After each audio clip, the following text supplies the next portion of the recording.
I know you for quite some time now. What do you think are the key qualities of a successful entrepreneur? You're talking about perseverance, hard work, determination, or what do you think are the key ingredients of a successful entrepreneur? Well, I think to start off, the first thing that any entrepreneur needs is that ability or that faith to take that first step, the leap of faith, as you call it. Because if I were to, just briefly to touch upon what the process is of entrepreneurship, it is obviously being presented with an opportunity. But there are a lot of people who have opportunities. They have opportunities right in front of them. But it's actually the second step, which is actually evaluating that opportunity and converting it into that business proposition.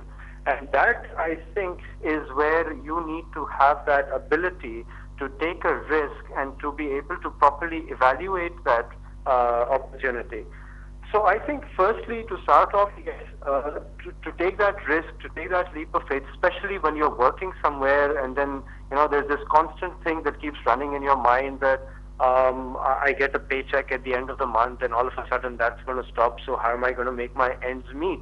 And this is something, especially in the current economic climate, which really scares people.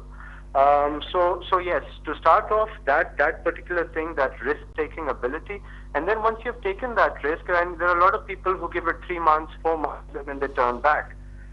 So determination, number two, if you have faith in your idea, and you will only have faith in your idea if you have done your homework in phase number two, as I spoke about, if you have properly evaluated your opportunity, and if you have a clear vision and focus, and actually a business plan document right in front of you which keeps reminding you that this is what I want to do, this is the product that I have, and this is how I'm going to engage my customers. Yeah. So if you have that, then I think half of the determination is fed off from there, and the other half you need to really, really keep on telling yourself, no, this is going to work, inshallah, this is going to work. I have really put a lot of hard work and sweat into this, and it is going to work. And thirdly, I think it is very important to have the right people around you right from this onset, from the family, because that is the first place where you obviously go and discuss this with your family and you say, all right, you know what, I'm about to leave my job, start this. So most of the families would turn around and say, don't be silly, you're getting a good paycheck at the end of the month, stick to it, So, Zia, what I gather from your conversation is you're talking about risk-taking ability, determination, hard work, and of course perseverance. As an entrepreneur, you're a very successful entrepreneur. What are the key challenges you face in Pakistan? I think the first and foremost is the economic scenario itself, and how it has been in the last 2 to 3 years. We all know where our economic indicators are standing and where we are as an economy in general. So although that can also be an opportunity, but it turns as a challenge as well, because especially when you're providing a service like I am, and a service which is not a run-of-the-mill service. As you know, communications and reputation management, what my company what my company does primarily is something that is not, Pakistan is not a market that is exactly ready for that. So there's a lot of education goes into teaching people, and there is a need though. I'm not saying there's not a need, but unfortunately the mindset in such an economic downturn really goes in a where the intangibles which my services help organizations in evaluating their intangibles. That's something people do not really understand or want to do. So for me, in specific, generally, obviously, the economic climate, the lack of motivation around you, yes, all these things are there. But specifically in my case, I'm providing a service which definitely has a market, but there's a reluctance from people to actually acquire those services. So that can be a challenge, yes, but the fun part is when you convert that challenge into an opportunity and you say, all right, I'm really going to sell something now, and if I make a sell, that means I've done really well. So yeah, that I feel is... Zia, last one. What do you think the strategic insight you would provide to those entrepreneurs who are watching this program? What's the key insight? for entrepreneurs? I think, they should just start redefine what success means for them. There's a trend here that you graduate and your success is pretty much measured by how big the organization is that you're working for. So if you're working for an MNC, you're very successful.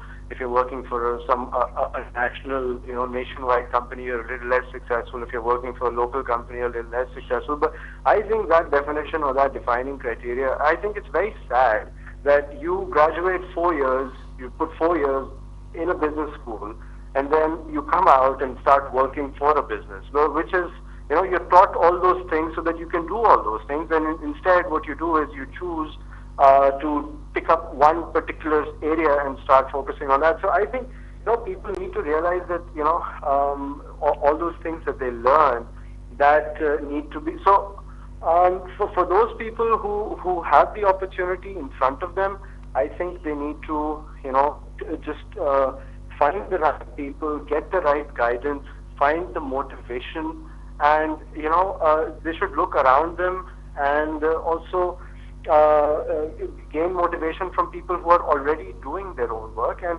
redefine what success means. I think success really means more than starting something of your own, bringing about an innovative change rather than working for a big company. And I think that mindset, the business schools that we have today, they make very good managers. But I think what they fail to do, I'm saying that I think what they fail to do is they don't create leaders.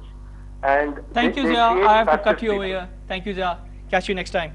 Okay, right. Zia was talking about entrepreneurs taking risk. My last question to you is, yes, riskiness there. You have studied from University of Cambridge. I have studied from University of Chicago. We have come back to Pakistan. How, as individuals, we can contribute to the society? Mindset. We have to change the mindset of young people, people in the government. Taking into account we are from the privileged class. I agree. For those who are not so privileged. I think this is exactly why we should be able to change the mindset of young people. We can tell them that these are the things that should be done if you want to achieve success, and we can give advice. My take on Pakistan is that we have to develop technology in Pakistan. You're talking about indigenization. Absolutely, absolutely. That's the right word. Indigenizing technology in Pakistan. It has to be done. It's like if you have a problem with your health, you go to a doctor, but you don't go to a mechanic who fixes cars. Absolutely. So at the moment, what I see, the deficiency, the deficit of Pakistan is that they lack technology. They buy these very expensive machines. I've been around Pakistan now for the last 15 months. And anything goes wrong, even a small screw that can be done, right? They have to go back to the US and say, please come, and literally beg them to come here, and they're unwilling. They can't come because of the security reasons. So these $1 million worth of machines are literally laying there being wasted. So it's a big issue. How do you indigenize technology in Pakistan? You have to engage young people. It's the young who make the difference. Not us, it's the young people. You have to engage them, motivate them, drive them, push them, energize them, and I guarantee you that they will deliver. And indigenizing technology in Pakistan would allow us to be a bit independent, and I'm sure 100% that we would be able to contribute significantly. We're not looking at high-level research. We're not looking at basic research. Yeah, the basic. Yeah. I wouldn't even call it research. I would call it innovations. Innovations. Anything which is high-level research, I don't think Pakistan needs that at the moment. We Dr. need to Izhar, innovate. Thank you very much. I'm running short of time. It was a pleasure talking to you, Dr. Izhar, Rector, BizTech. Ladies and gentlemen, I hope you have enjoyed the show. I'll catch you next time. Keep watching Business Plus.